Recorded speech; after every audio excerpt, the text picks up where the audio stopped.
ओम श्री हरि।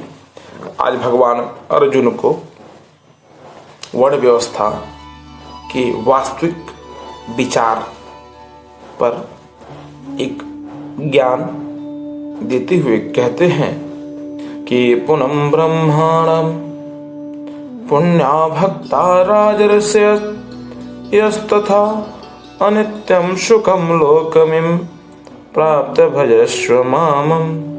फिर तो ब्राह्मण तथा राजर्षि क्षत्रिय श्रेणी प्राप्त भक्तों के लिए कहना ही क्या। ब्राह्मण एक अवस्था विशेष है जिसमें ब्रह्म में प्रवेश दिला देने वाली सारी योग्यताएं विद्यमान है। शांति, आर्जव, अनुभव, उपलब्धि, ध्यान और इष्ट के निर्देश पर जिसमें चलने की क्षमता है वही ब्राह्मण अवस्था है।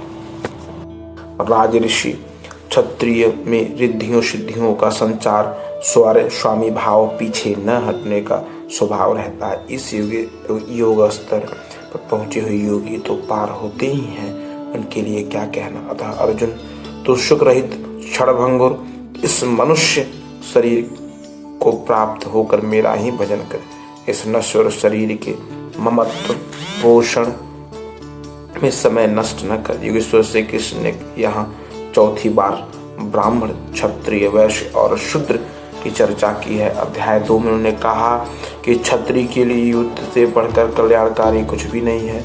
अध्याय 3 में उन्होंने कहा कि स्वधर्म में निधन भी श्रेयस्तर है। अध्याय 4 में उन्होंने संक्षेप में बताया कि 4 वर्णों की रचना मैंने ही की, तो क्या मनुष्यों को 4 जातियों में बांट दिया? बोले नहीं। गुण कर्म विभागश्च, गुण के पैमाने से कर्म को 4 श्रेणियों में रखा गया। श्री कृष्ण के अनुसार कर्म एकमात्र यज्ञ की प्रक्रिया है। अतः इस यज्ञ को करने वाले 4 प्रकार के हैं। वेश काल में वह यज्ञकर्ता शूद्र है, अल्पज्ञ है। कुछ करने की क्षमता आई, आत्मिक संपत्ति का संग्रह हुआ तो वही यज्ञकर्ता वैश्य बन गए। इससे उन्नत होने पर प्रकृति के गुणों को काटने की क्षमता जब विकसित हो गई, वही साधक क्षत्रिय श्रेणी में आ गया। और जब इसी साधक के स्वभाव में ब्रह्म में प्रवेश दिलाने वाली योग्यता ढल जाती तो वही ब्राह्मण है। वैश्य एवं शूद्र की अपेक्षा क्षत्रिय और ब्राह्मण श्रेणी के साधक प्राप्ति में अधिक समीप है। शूद्र और वैश्य भी उसी ब्रह्म में प्रवेश पाकर शांत होंगे।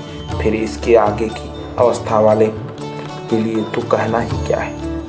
इनके लिए तो निश्चय ही है। गीता जिसका विस्तार वेद और अन्य उपनिषद जिसमें ब्रह्म विदुषी महिलाओं के व्याख्यान भरे पड़े हैं तथा कथित धर्मभीर रूढ़िवादी वेद अध्ययन के अधिकार अनाधिकार की व्यवस्था देने में माथापच्ची करते रहे, लेकिन वो श्री कृष्ण का स्पष्ट उद्घोष है कि यथार्थ कर्म की निर्धारित क्रिया में स्त्री पुरुष सभी प्रवेश ले सकते हैं। अब वे भजन की धारण पर प्रोत्साहन देते हैं। आगे कहते हैं, मन्मना भव भक्त भक्तो माद्याजी माम नमस्कुरु मामे वैश्यसि युक्तैव व आत्मानामं मत्यपरायण। अर्जुन, मेरे में ही मानने वालों हो, सिवाय मेरे दूसरे भाव मन में न आने पाए मेरा अनन्य भक्त हो, अनवरत चिंतन में लग रहे, श्रद्धा रहित मेरे में ही निरंतर पूजन कर और मेरे को नमस्कार कर। जय जय श्री हरि।